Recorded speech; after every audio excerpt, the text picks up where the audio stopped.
안녕하십니까. 행정구제 사무소장입니다. 오늘은 여러분께서 가장 많이 질문하고 또 전화 문의도 해주신 이행강제금이 부가 처분된 이유와 그리고 적발된 동기, 그리고 부과 절차 등 여기에 관련된 사항 일체를 여러분께 소개해 드리려고 합니다. 일단은 먼저 이행강제금을 고지서를 받아들면 여러분들은 우선 답답합니다.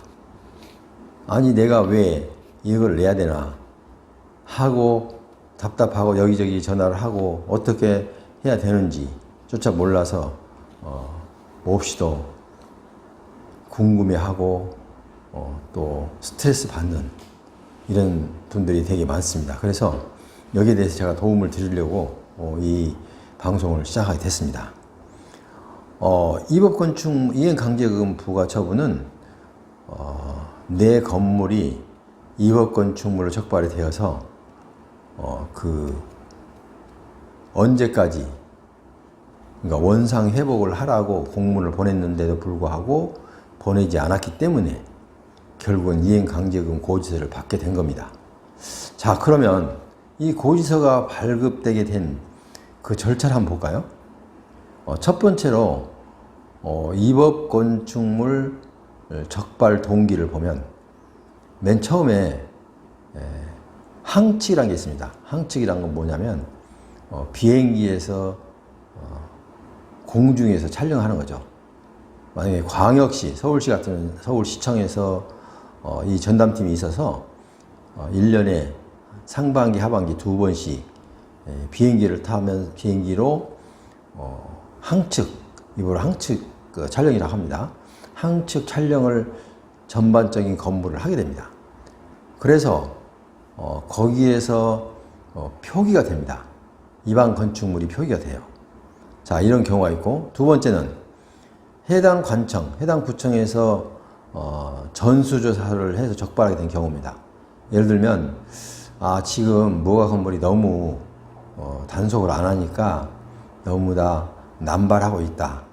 이래서는 안 되겠다라고 느껴서 이 해당 구청장의 품위를 받아서 전수조사에서 적발하는 경우가 있습니다. 세 번째는 민원신고, 그러니까 인근 주민이나 아니면은 서로가 약간의 어떤 감정이 있어서 구청의 담당자한테 신고하는 경우입니다. 자, 이렇게 세 가지로 크게 유형이 됩니다. 그런데 여기서는 항축 위반 건축물 표기는 1년에 2번이고 좀 어떤 부분은 잘 표기가 안 된 경우도 있습니다. 아주 적거나 아니면은 또 촬영하기에 좀 적절치 못한 곳에 위치한 곳은 촬영이 잘 안 되기도 합니다. 자, 그런데 가장 많은 것은 아까 해당 관청에서 전수조사도 잘 하지 않습니다. 왜냐하면 이 직원이 한 사람이 한 2개, 행정동 2개 정도를 담당하고 있으면 그분이 현장을 다니면서 적발할 수가 없습니다. 왜냐하면 내부적으로 일을 처리하기도 바쁩니다. 그래서 이 해당 관청 전수조사 적발해서 이행강제금을 부과 처분한 경우도 거의 없습니다. 자, 그런데 민원신고, 세 번째 민원신고. 그러니까 신고한 이 불법 건축물이 있으니까 처벌해 주십시오라고 신고가 들어오면 이 신고를 받은 담당자는 아무리 바빠도 이 신고 민원을 처리를 해야 됩니다. 그래서 그분이 사진을 찍어가지고 아니면 구두로 아니면은 문서로 이렇게 신고를 하게 되죠. 신고 절차야 어떻든 사진을 제출했든 아니면 구두로 했든 아니면 전화를 했든 어떤 형태든 간에 민원 신고를 받으면 담당자는 이런 처분을 조사를 하게 되어 있습니다. 자, 이거를 받고 보니까 현장을 나가보지 않을 수가 없죠.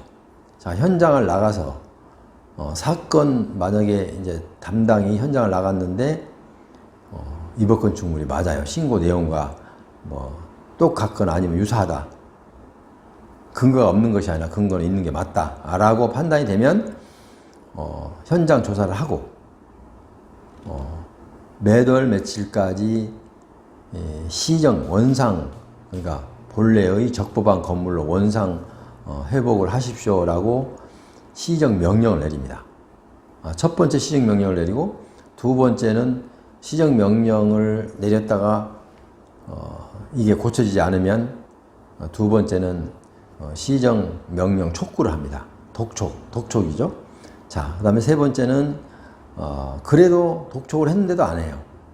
그러면 이행 강제금 부과처분 사전 예고를 합니다. 이게 두 번씩이나 시정 명령을 내렸는데 고치지, 그러니까 시정 명령을 원상 회복을 하지 않았기 때문에 이행 강제금을 이렇게 부과하겠습니다. 라면서 한 번 기회를 더 줍니다. 이번에 언제까지 안 하면 이제 진짜 이행 강제금을 부과합니다. 이렇게 통보를 하고 나서 그렇게 안 했기 때문에 여러분 손에 이행 강제금 고지서가 전달된 겁니다. 자, 그렇다면 구제 방안을 이렇게 해서 입업 건축물이 있다는 이유로 이행 강제금을 받아들고 어떻게 할까 정말 이웃에게나 아니면 여러 사람에게 전화를 해서 물어보기도 하는데 좀 시원한 답은 나오지 않습니다. 그런데 이 구제 방안을 제가 설명드리면 고지서를 받은 날로부터 30일 이내에 이의신청을 하면 됩니다. 이의신청은 어디다 해요? 그 고지서를 보내는 관청에서 하는 거죠. 30일이 넘어가면 이의신청 안 하면 그게 저절로 확정이 돼버립니다. 자, 그 다음에 이의신청을 했는데도 기각이 됐다. 받아들이지 않았다. 그러면은 어떻게 해요? 그 다음에는 행정심판을 합니다. 그러니까 이 행정관청의 상급기관인 서울시로 따진다면 모 구청장이 이행강제금을 부과처분을 했는데 이것을 이제 그 상급기관인 시청, 서울시청 산하에 시장 산하에 행정심판위원회가 있습니다. 거기에다가 이건 좀 억울하다라고 시정명령, 그러니까 이거는 철회해 주십시오, 취소해 주십시오라는 내용으로 행정심판을 청구하게 되죠. 자, 행정심판을 청구해서 만약 여기서 구제가 되면 이제 이행강제금은 이제 무효가 되는 거죠. 그래도 안 됐어요. 그래도 안 되면 이제 세 번째로 마지막으로 행정소송을 하게 되죠, 법원에. 자, 이런 절차가 있고요. 세 가지 절차가 있고. 자, 그런데 이런 경우 여기서 이제 그 행정적인 절차를 제가 설명을 드렸는데, 그러면 실제적으로 한번 들어가 볼게요. 자, 해소 방안을 한번 찾아보면 원래 이게 왜 발생했습니까? 이행강제금이, 그러니까 입업 건축물이 왜 발생했습니까? 자기가 손을 대지도 않았어요. 그런데 이제 매도인이 내가 매수를 할 때 매도인이 입업 건축물 부분이 있다는 것을 고지를 안 했어요. 미고지를 했죠. 말 없이 모르고 이 사람이 계약을 한 거죠. 그 다음에 두 번째는 책임을 공인중개사법 위반으로 공인중개사도 책임이 있습니다. 왜냐하면 공인중개사도 이 건축물을 소개할 때는 이런 그 하자가 있는지 있으면 이런 하자가 있는데 그래도 이 건물을 매수할 겁니까? 라고 의견을 물어야 됩니다. 근데 그런 절차가 없고 매도인도 중개인에게 내가 이런 건물에 하자가 있다 라고 얘기를 해야 되고 또 중개인도 그 내용을 받아서 그거를 매수인에게 고지를 해야 됩니다. 이렇게 해도 그래도 사겠느냐, 그래도 매수를 하겠느냐, 알아서 매수한다고 하면은 알았습니다 라고 한다면은 매도인이나 중개인은 책임을 벗는 겁니다. 왜? 본인이 알면서도 그게 매수를 했잖아요. 자, 그런데 이 매도인과 중개인에게 만약에 이 아까 그 매도인이 고지를 하지 않았다거나 공인중개사가 나도 이 계약을 소개하면서 이런 하자 있는 건물이다라는 것을 얘기하지 않고 그냥 은근슬쩍 은근슬쩍 말이 안 되지만 어쨌든 있는데도 불구하고 정식으로 고지하지 않고 계약을 성사시켰어요. 자, 그러면 매도인과 중개인에게 소명을 요구할 수가 있습니다. 무슨 얘기냐면 그 소명은 어떤 방법을 택해야 될까요? 우선 가장 손쉬운 게 내용증명이죠.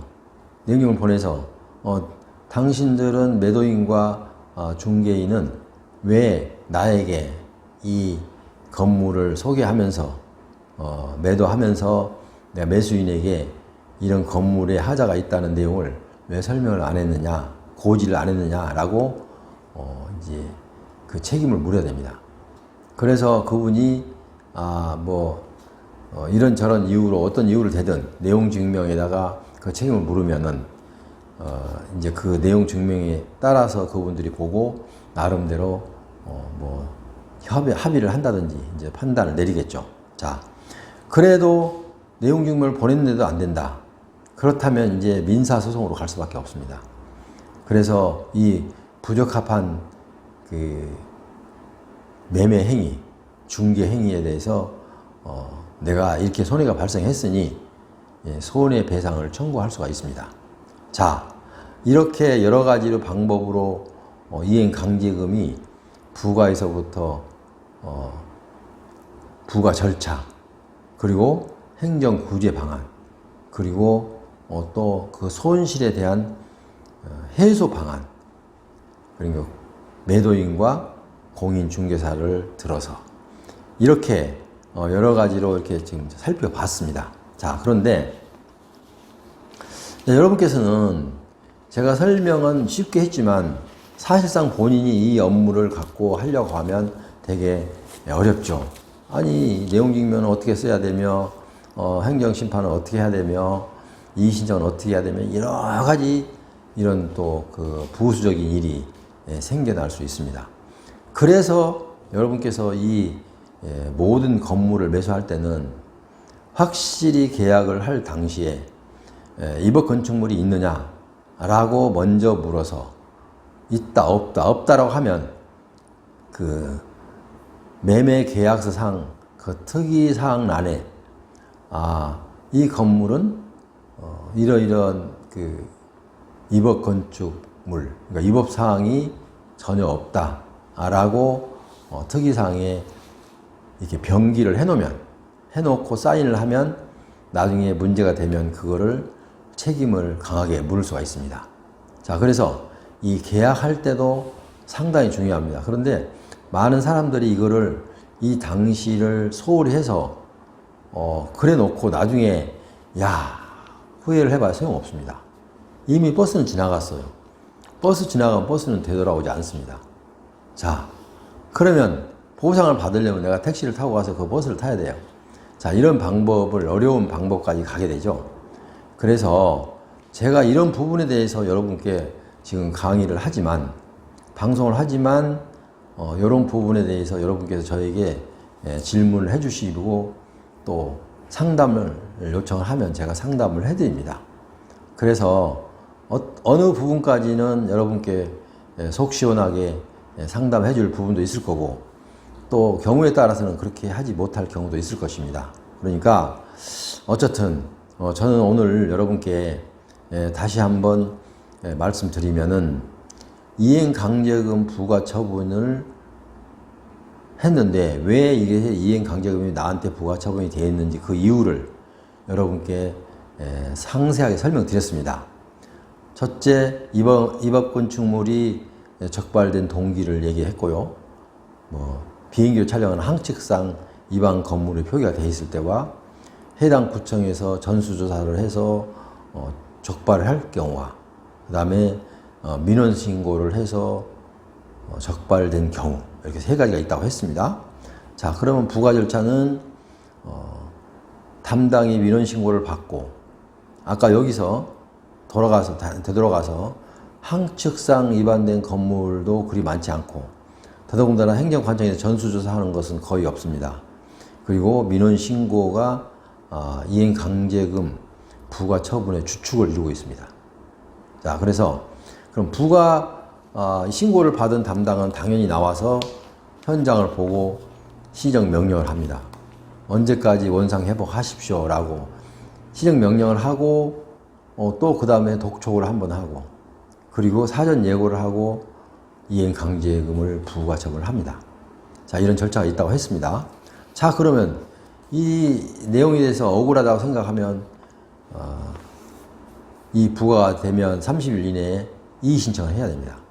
이의신청을 해서 거기서 받아지면 좋지만, 만약에 받아지지 않으면 이 상급기관에 행정심판을 해서, 또 행정심판에서도 받아들이지 않으면, 목적 달성이 안 되면 행정소송을 해서 구제를 해야 된다는 그런 길이 열려 있습니다.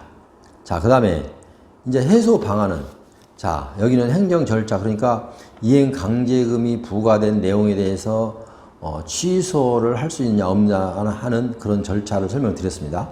자, 두 번째는 이제 그 매도인과 중개인에게 해소 방안을 책임을 물어야 됩니다.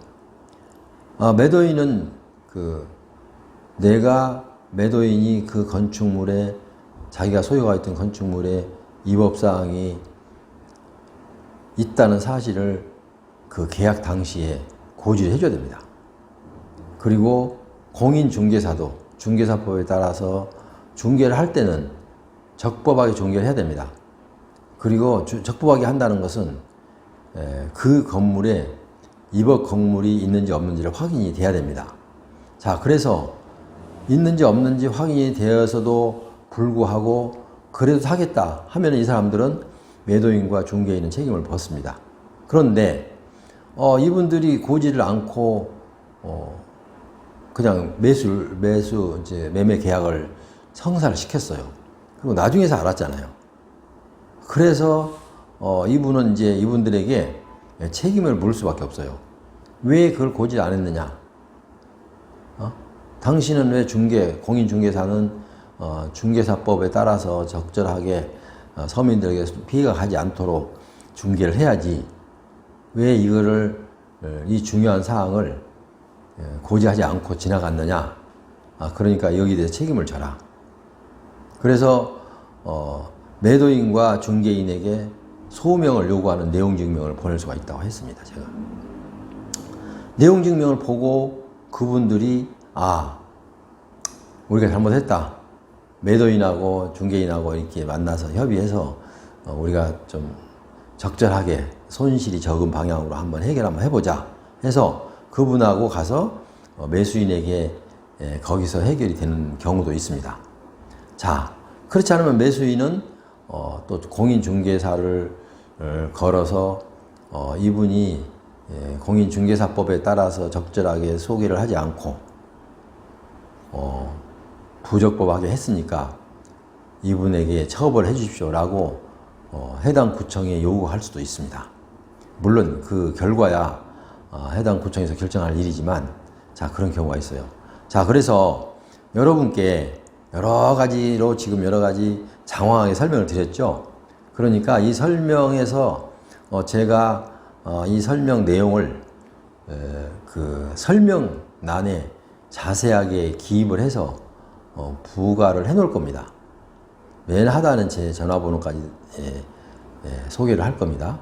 그러면은 여러분이 궁금사항이 있으면 제 전화번호를 통해서 저에게 상담을 요청을 하시면 제가 기꺼이 여러분께 성심성의껏 상담을 해드리도록 그렇게 하겠습니다.